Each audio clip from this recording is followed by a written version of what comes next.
My name is Grace Holloway. I'm 38 years old, and the end of my 14-year relationship arrived in the form of 4 sentences written in my boyfriend's careful handwriting. The note sat on the polished granite kitchen island beside his house key, not the front door key, the smaller side entrance key he always preferred using, even in that moment. The detail stood out to me. It felt deliberate, calculated. The note read, "I need to be on my own for a while. This isn't working anymore. I need freedom. Don't look for me." No apology. No explanation. No "I love you." Nothing. Just a clinical announcement that Ethan Mercer had decided to remove himself from our life. For several minutes, I simply stood there in the silent kitchen. The smell of coffee still lingered in the air. He had made it before leaving. That somehow hurt even more. I looked around the house we had built together. The expensive backsplash we argued about for weeks. The oversized chair Ethan insisted he needed for reading. Though he mostly used it to dump his jackets, everything suddenly looked fake. Like a stage after the actors had abandoned the play. I expected myself to cry. Instead, I felt something stranger. Calm. Not happiness. Not relief. Just calm. Ethan had always been impulsive. Grand gestures. Emotional speeches. Dramatic exits. I was different. He created chaos. I created plans, so instead of calling his mother or texting his friends, I picked up my phone and called an attorney. Victoria Bennett. The most ruthless family lawyer I could find with excellent reviews. She specialized in complicated separations and financial protection. Our appointment was scheduled for Monday morning. My second call was to the bank. I reported suspicious activity and requested a temporary freeze on our joint accounts until I could appear in person. It wasn't entirely honest, but it worked. I had a small personal account Ethan didn't know existed. My emergency fund. Enough to survive. Enough to breathe. Then I went upstairs. His side of the closet was half empty. He had taken his designer clothes, his watches, his favorite jackets, but he'd left behind the shirt he wore on our first date, and all our framed photographs. He'd also left his muddy running shoes directly on the new rug I'd purchased the previous week. One last, thoughtless act. One final sign of disrespect. Months earlier, I'd planned a solo hiking vacation. Ethan had laughed at the idea. "That sounds incredibly boring," he'd said. He refused to join me, so I packed my bags, placed his note inside my desk drawer, locked the house, and left. I didn't look for him. He had asked for freedom. I intended to respect his wishes. 3 days later, while hiking mountain trails and breathing clean air, my phone finally began exploding. At first, messages from friends. Then from Ethan himself. The first text read, "Grace, are you seriously ignoring me?" The second, "My card got declined. Call me." Then, "What did you do?" Then, "Grace, answer me." I read every message. Not with satisfaction. Not with anger. Just sadness. Because I was beginning to understand something. He hadn't expected consequences. He expected patience. Monday morning. I drove back. I showered at a truck stop, changed into the navy suit I'd packed, and headed directly to Victoria Bennett's office. As I pulled into the parking lot, I saw him, Ethan, sitting on a low brick wall, head buried in his hands. He looked terrible. Red eyes, messy hair, the same clothes from his Instagram post 2 days earlier. The one I'd glanced at with morbid curiosity. Caption, "Finally free." There had been 2 champagne glasses in the picture, and someone's hand visible beside his. At the time, I hadn't recognized it. Now I wondered. He spotted my car and immediately stood. "Grace." I stepped out without speaking. "What is going on?" he demanded. "My card was declined at the hotel. The accounts are frozen. The bank said you reported suspicious activity." I adjusted my jacket. Our financial security was compromised. "Ethan." His face hardened. "That's not funny." I wasn't joking. "Grace. That's our money." "I'm aware." He followed me toward the office, his anger slowly transforming into desperation. "Okay. Maybe I should have talked to you first." he said. I needed space. A break. That's all this was. A break. I stopped walking, and in that moment, something became painfully clear. He hadn't left me. He had paused me. Like pressing a button. He expected me to remain exactly where he'd left me, until he decided he wanted me again. The entitlement stunned me. You left a note. Ethan. I said quietly. It said, don't look for you. It didn't say you'd be back in 3 days. His eyes widened. Grace. Come on. We need therapy. We need to talk. You can't just throw everything away. I looked directly at him. No. You threw it away. I'm simply dealing with what remains. I opened the glass door to Victoria Bennett's office. Behind me. I heard his voice crack. Grace. And for the first time since I'd found the note on the kitchen counter, I heard fear in his voice. Real fear. Because he was finally beginning to understand that I wasn't waiting for him anymore. The week that followed brought something I hadn't experienced in months. Silence. Beautiful. Uninterrupted silence. No arguments. No tension. No feeling like I had to tiptoe around someone else's moods. I spent my evenings reading. Cooking simple meals. And trying to understand how 14 years could end with 4 sentences and an empty closet. Then, 7 days later, my phone rang. Unknown number. I almost ignored it. Instead, I let it go to voicemail. A woman's voice greeted me. Smooth. Confident. The voice of someone accustomed to getting what she wanted. Grace. This is Vanessa Blake. I froze. I knew the name. Vanessa was Ethan's ex-girlfriend. The woman he'd occasionally mentioned over the years. The one who had somehow remained in his life after their breakup. The woman who worked in his marketing department. The woman who laughed a little too loudly at his jokes during company parties. The woman whose name had appeared in late-night messages. I'd trained myself not to question. Listen. She continued. Ethan is devastated. And honestly, I think you're overreacting. Maybe we should have a woman-to-woman conversation and figure this out. Overreacting. I replayed the message 3 times. Then I forwarded it directly to Victoria.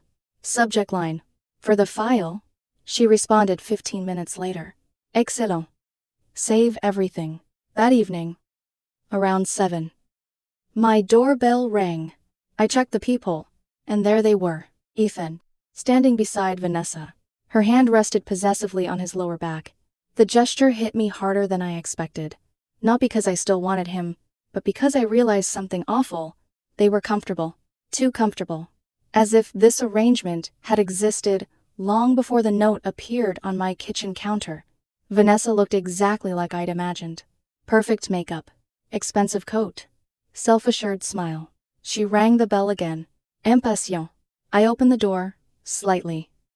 Leaving the security chain attached. Yes. Vanessa smiled.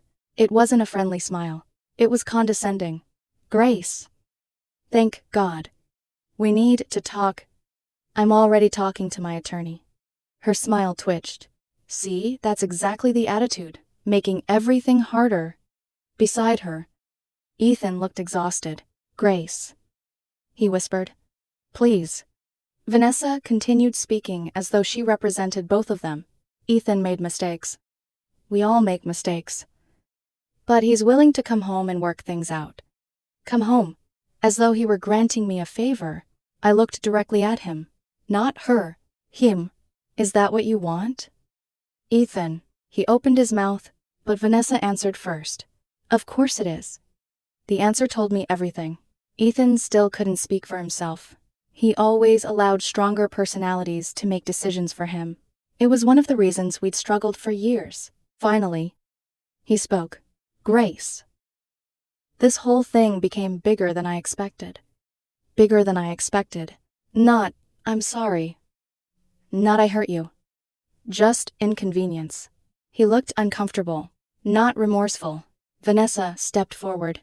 We just need to get some of Ethan's clothes and his passport. His belongings will be handled through attorneys. I replied. Ethan Sahil. Grace. Please. Just let me in. I looked him in the eyes. The key you left wouldn't work anyway. Both of them frowned. What are you talking about? He asked. I changed the locks before leaving for my trip. Vanessa's expression darkened.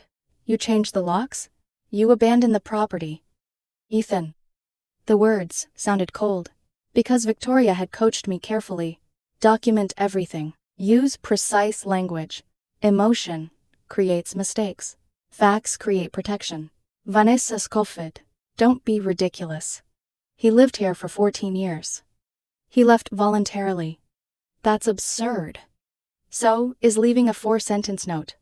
For the first time, she lost her composure. The smile vanished. So you're really doing this? Yes. Her voice sharpened. You know, Ethan was suffocating. He needed freedom.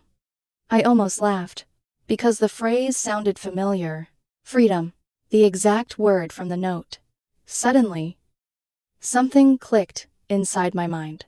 Not just suspicion, recognition. That wasn't Ethan's language. Those words belonged to someone else. Someone who romanticized dramatic exits. Someone who viewed life like a movie. Someone exactly like Vanessa. Ethan wasn't the author. He was merely the actor. She was the director. The realization made my stomach twist. Ethan tried one final time. Grace. Please. This is all a misunderstanding. Vanessa immediately touched his arm. Protectively. Possessively. And that's when I noticed it. The necklace around her neck. Small. Gold. Heart-shaped. I'd bought that necklace for Ethan 2 Christmases earlier. He had stopped wearing it months ago. He'd claimed it was lost. I stared at it. Neither of them noticed. But my heart suddenly became very still.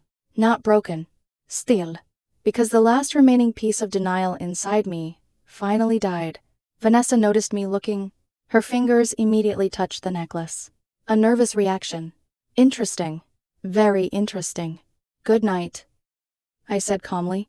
Then I closed the door. Through the wood, I could hear them arguing quietly. Apparently, Ethan wasn't happy about something. Neither was Vanessa. Eventually, they left. But sleep refused to come that night. Something bothered me. The necklace. The wording in the note. The champagne glasses in the Instagram picture. The strange comfort between them. I walked into my office, turned on our old desktop computer, and discovered that Ethan had forgotten something important. His browser history. He had always been terrible with technology. Within minutes, I found hotel reservations, private restaurant bookings, flight searches. Then I found Instagram messages.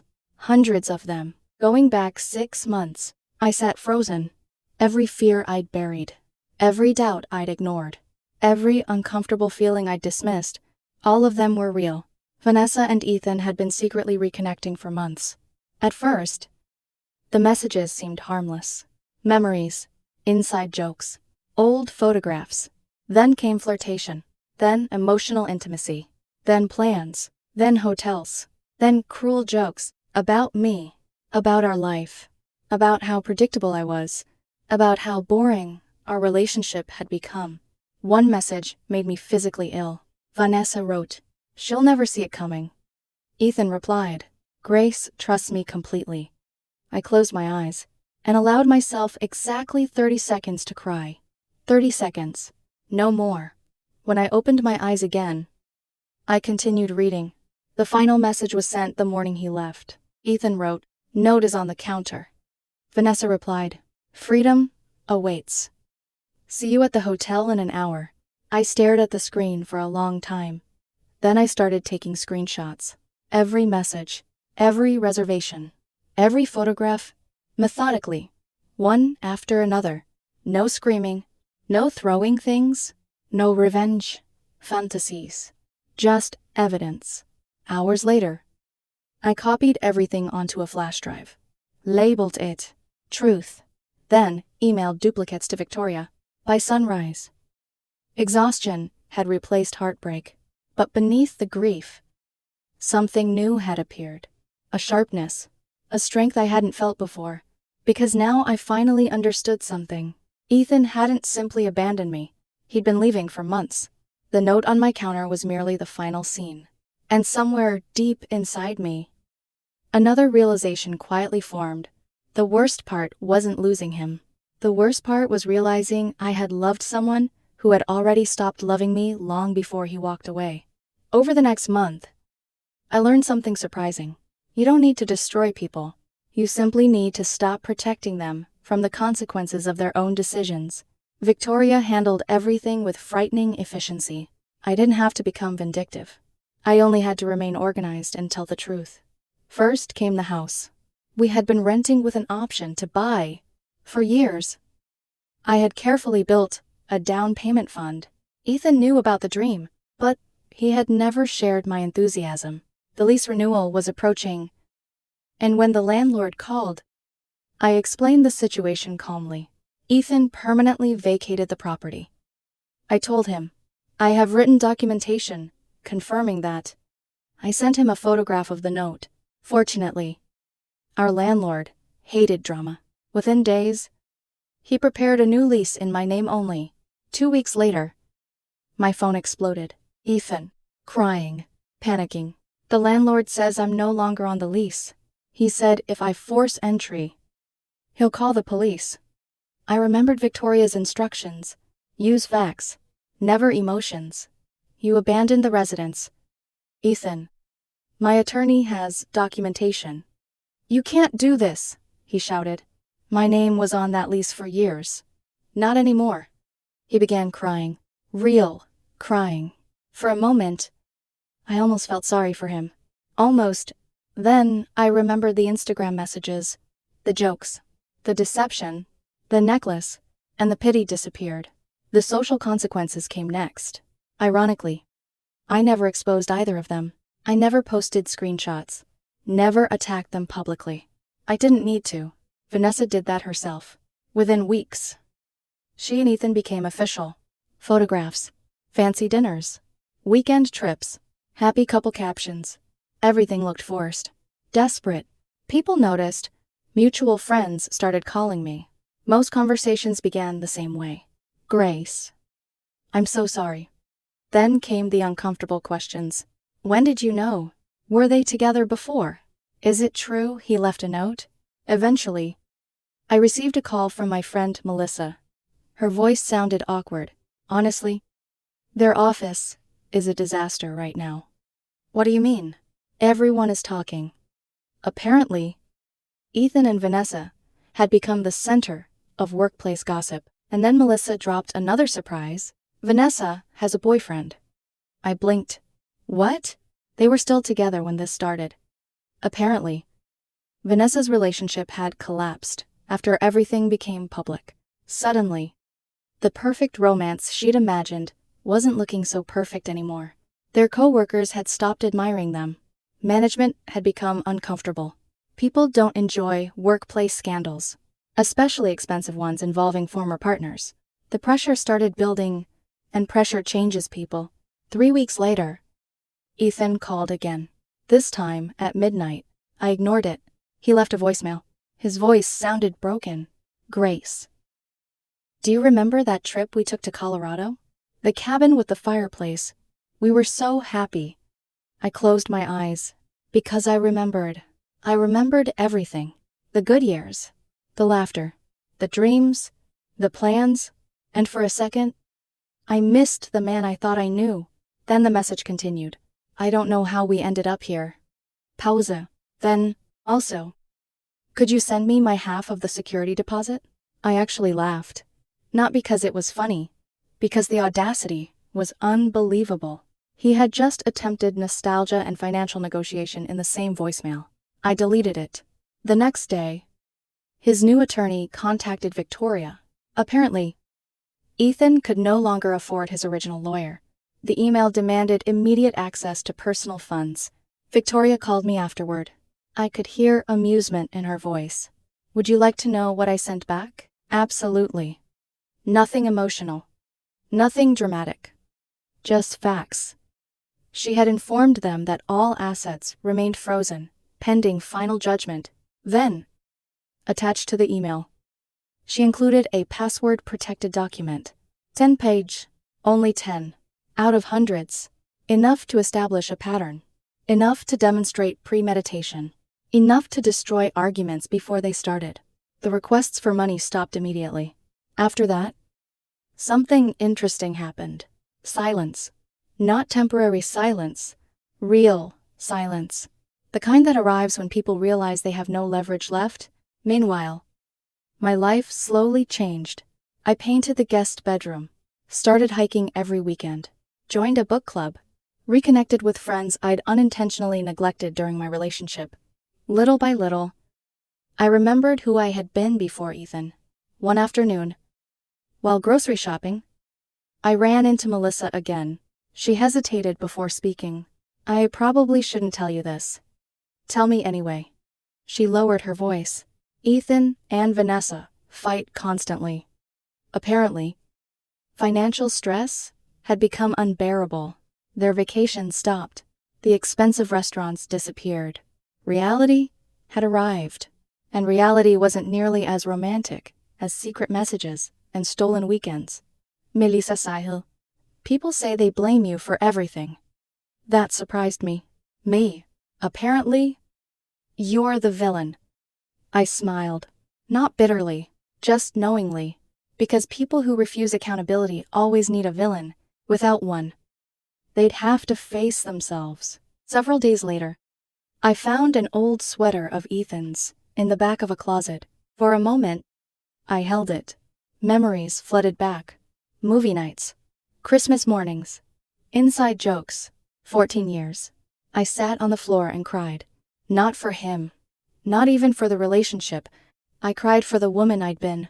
The woman who trusted completely. The woman who ignored warning signs. The woman who believed love alone could fix anything.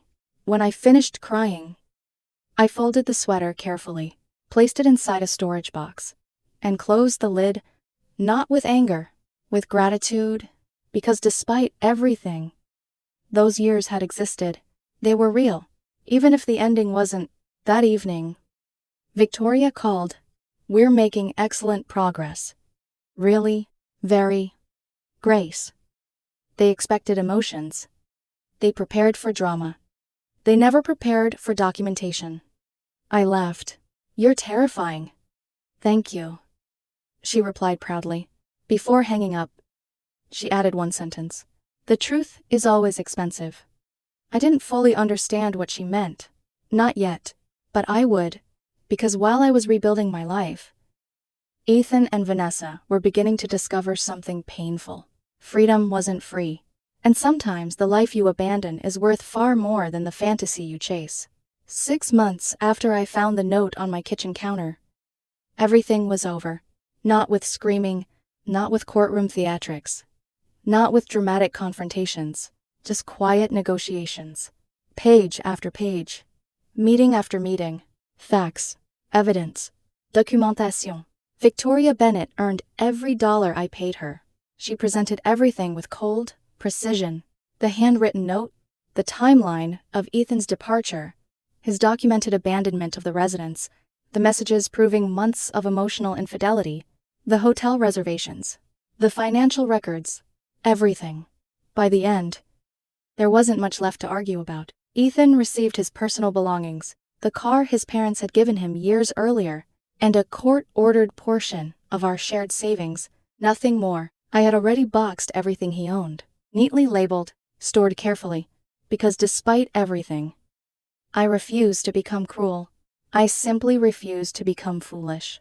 The biggest victory involved the house, years earlier. When we signed the lease with the option to buy, I had quietly built a down payment fund inside my personal account. Money I'd saved little by little. Money untouched by the legal process. Because the lease had been transferred solely into my name after Ethan left. The purchase option became mine alone. 1 month before the divorce finalized, I sat across from our landlord. Except he wasn't my landlord anymore. He was the seller, and I was the buyer. When I signed the final papers, I nearly cried. Not because of Ethan, because of myself. Because the woman sitting at that table was very different from the woman who had stood frozen in her kitchen 6 months earlier. This home wasn't mine because someone had given it to me. It was mine because I stayed, because I prepared, because I survived. Meanwhile, From everything I'd heard, reality had finally caught up with Ethan and Vanessa. They were still together, but not happily. Apparently, financial pressure had crushed the fantasy. The glamorous trips disappeared. Their social media updates stopped. The expensive dinners became takeout. Melissa eventually told me they had moved into a tiny apartment in an area neither of them liked. Work had become miserable. Promotions they expected never happened. Senior management had quietly moved on from them. No company enjoys employees who turn the office into a soap opera. And perhaps the strangest part of all, they blamed me. Not themselves. Me. At first, that bothered me. Then one day, I realized something. People who destroy their own lives rarely admit they held the matches. Months passed. My house slowly transformed. I painted the kitchen a deep blue, bought bookshelves, started filling them with novels I'd always wanted to read. The oversized chair Ethan loved disappeared. In its place stood a reading corner with soft lighting and plants. The house no longer looked like a memory. It looked like mine. One Tuesday evening, while sitting on my new sofa and enjoying the silence, I received an email. Spotify, your password has been changed. I frowned. I hadn't changed anything. After logging in, I discovered something almost comical. Ethan was still using our family plan, a tiny connection I had completely forgotten existed. I stared at his profile for several seconds. Not angry, not sad, just surprised. Then, with 3 simple clicks, I removed his account and reset the password, and strangely enough, that tiny action affected me more than signing the divorce papers, because it felt symbolic, like discovering an old window that had accidentally remained open, and finally closing it. I sat there afterward, listening to the quiet, the same quiet that had terrified me 6 months earlier. Only now, it felt peaceful. Sometimes, late at night, I still think about the woman who found that note. Grace Holloway, 38 years old, standing alone in her kitchen, trying to understand why the man she loved had vanished. I feel compassion for her, because she genuinely loved him. She gave everything she had. She trusted completely. And yes, she was broken, but she wasn't destroyed. The pain became fuel. The betrayal became clarity. And the ending she never wanted eventually led her to a life she never expected. People occasionally ask me if I hate Ethan. The answer surprises them. I don't. Hate requires energy. And Ethan no longer occupies enough space in my life to deserve that kind of emotion. Indifference is quieter, healthier. Finale. Sometimes I wonder whether he and Vanessa tell themselves, I ruined their happiness. Maybe they do. Maybe they need that story. Because the alternative would force them to face something far more painful. The truth? I didn't ruin anything. I didn't seek revenge. I didn't chase him. I didn't expose him. I simply stepped aside and allowed the consequences of their own choices to arrive. In the end, justice didn't come from anger. It came from patience, from preparation, from refusing to save people from themselves. The note that once felt like the end of my life eventually became something else, a beginning. And now, when I walk through my blue kitchen and see sunlight pouring across the countertops each morning, I no longer remember the silence as loneliness. I remember it as peace. Because this house no longer feels like a stage after the actors left. It feels like home. My home,